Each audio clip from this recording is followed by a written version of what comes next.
Hello everyone, welcome to my first ever YouTube video. Today I am going to show you how to throw on a tile. I know with the previous post that I posted like ages ago, I had a lot of questions on it, and I thought, well, let me start with this as my first video. I'm very excited to get my YouTube channel started, and I'll be posting a video at least once a week. I'll try for more than once, but let's say at least once a week. You're welcome to comment below and tell me what you'd like to see me throw. Yes, let's get started. So the first thing you do is take a ball of clay. You're going to center it like you normally would.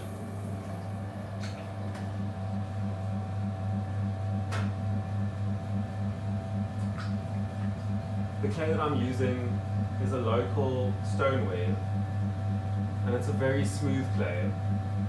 Sometimes it's also a very soft clay. So most of those upside down flops that you see me throwing is when the clay is too soft to actually shape a bowl with it. But I don't really mind because I love the natural curvy shape it gets. It's so organic.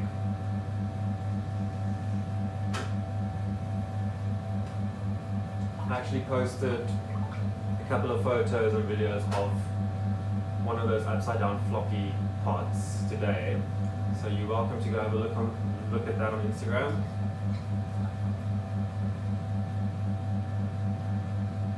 These days, because I throw so big, I sometimes actually struggle to center small pieces. I find it more taxing to actually center a small piece than a 10 kilogram piece or 22-pound piece.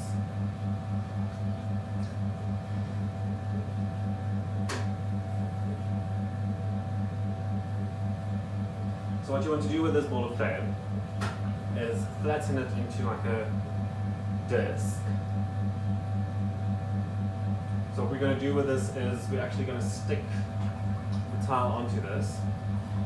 And why a tile is nice, or when a tile is convenient, is when you are throwing smaller things. So when you don't want to use one of your big bats or so like mugs and breakfast bowls and things like that work very well with the tiles.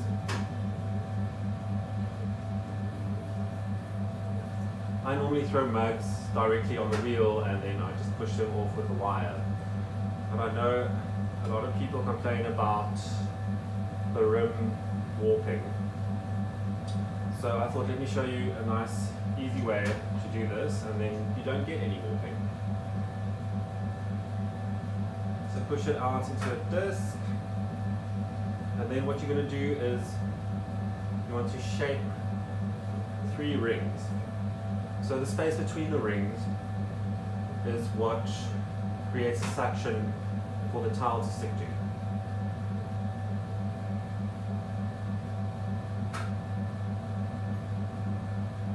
This works really well. Even if you do have bats, you can make the disc larger. Now that would be especially convenient if you've got a wheel that doesn't have pins for bats. I used to throw on bats like this before I had a wheel with pins. I'm sorry for the clicking sound in the background, I'm busy with the disc firing.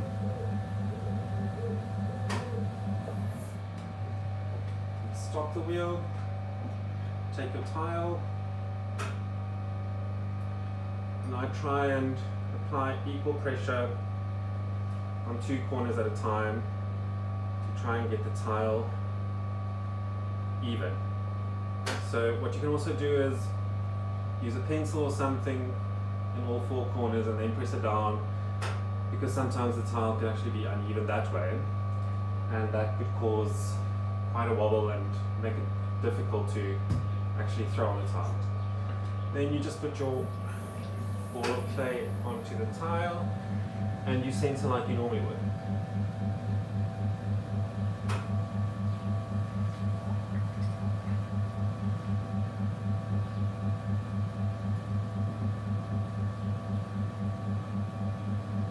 I actually don't throw mugs that often. I generally throw mugs like once a week, but then I throw like 20 to 30 in a day.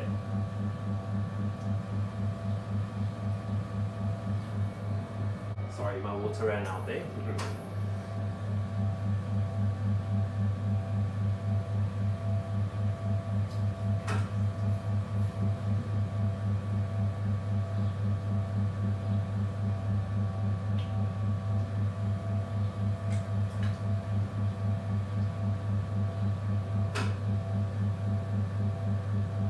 So I'm going to throw a pretty plain mug today because this one I'll be glazing in the Northern Lights glaze. And generally I don't throw them too intricate because you want the focus to be on the glaze, not necessarily on the mug shape.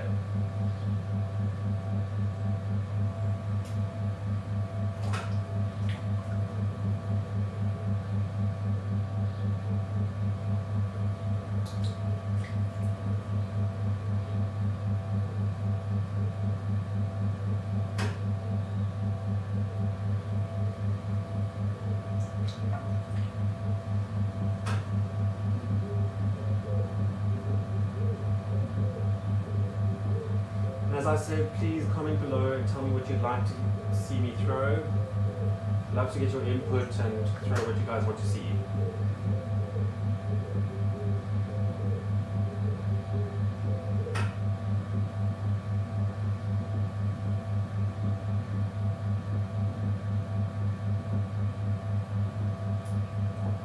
Okay. Once I've opened it up, I just smooth out the bottom, like I'm sure all of you do as well. And then before I do my first pull, I just dry out the base and compress it a bit, and then take away all the extra slip on the outside as well. Especially with this being such a soft clay, it can get quite sticky, the slip. I don't necessarily do a first pull, I just hold my hands like this and then create the shape that I want to pull it in. So it's like a cone shape. So what you want to do, or what I do at least, when I throw mugs and vases, anything that will be tall, you don't want to pull up straight. You want to pull inwards because of the center of gravity being higher at the top. If you pull up straight, it's going to automatically sort of flare out.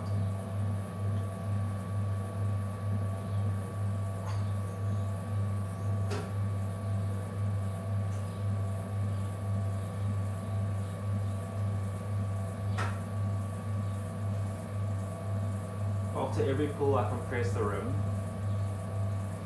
especially with this clay that is so smooth and soft. If you want to shape a bowl, this is especially important because as soon as you start opening the bowl and you haven't compressed the rim, there's quite a big chance of it starting to crack as you open it.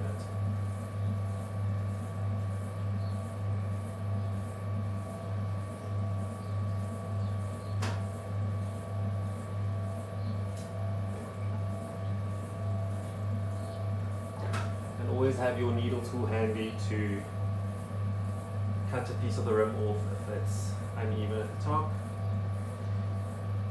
If you've got a wobble, it's actually very easy to pull it to the top. All you need to do is make sure your pressure is even right to the top, and then it'll take the wobble to the top and you can actually cut it straight.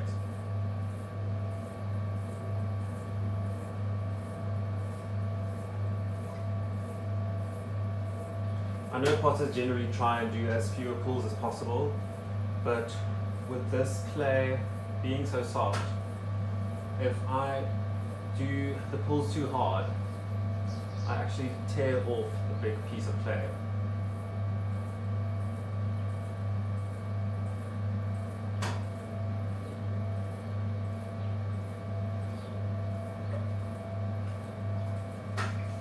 So before you start shaping it, just dry off the excess slip with a sponge. That also helps that you don't have to go over and over and over with your tool that you're shaping with.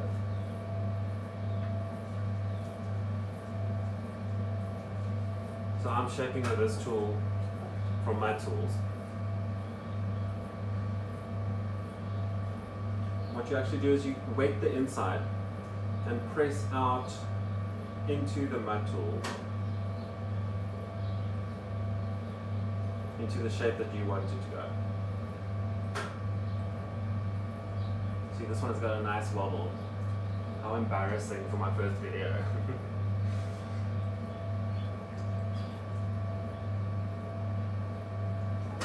I usually only dry out the base after the shape is thrown. It's because I throw relatively fast, so I don't have bases crack and so on. But if you do throw a bit slower, try and dry it out and compress it after every pull. That way you'll prevent cracks from forming in the base.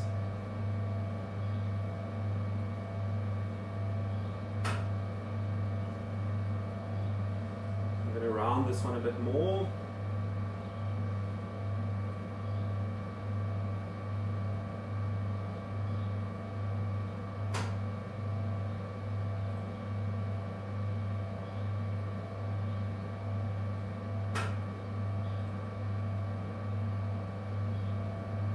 And here is where I'm going to cut the wobbly rim off.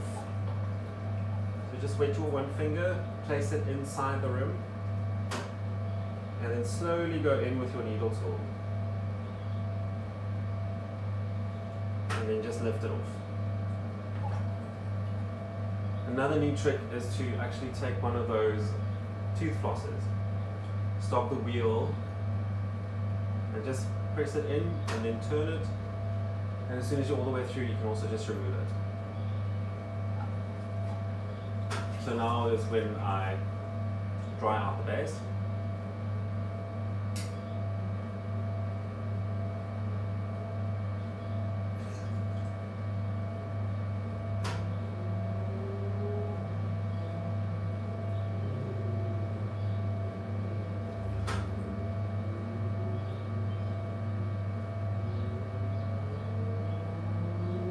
Go once over the sides as well, just to get rid of any slip that's there.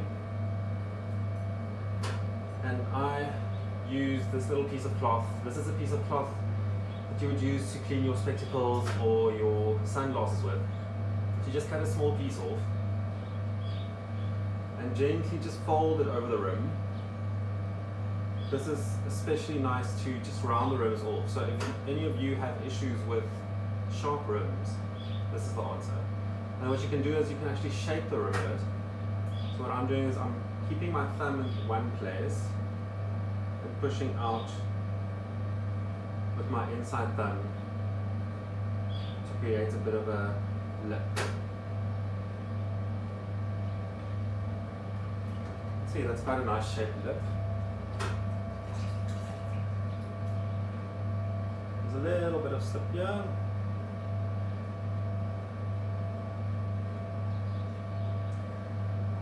And then you can use your needle tool to cut off the excess clay.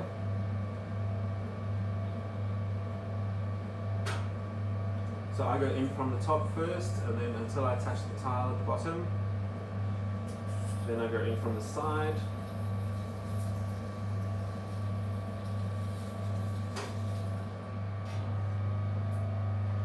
And then you just cut through. Remove the excess clay at the bottom. So this makes it a bit easier to trim. This will probably stand for about 24 hours before I trim the foot. And then I just use my wire to remove it from the tile. Just go through once. And then all you do is put your fingers underneath the tile and lift it off. And there you go. Now before you put your next tile on, take your sponge and just make the rings rounded again, because they get to take the texture of the bottom of the tile. Just get them nice and round, and then just dry off the excess slip and water, and then it's ready for your next tile. What's also cool about this is you can put cling wrap around the wheel if you know you're going to throw the next day again. And then the next day you just take the cling wrap off, go over it once with a sponge, and then you can put a tile on again. So you actually don't have to do this very often. You can use this same clay for quite a couple of days before it gets too hard. But thank you very much for watching my first YouTube video, and I hope you enjoyed it. This will be a weekly thing from now on. Cheers.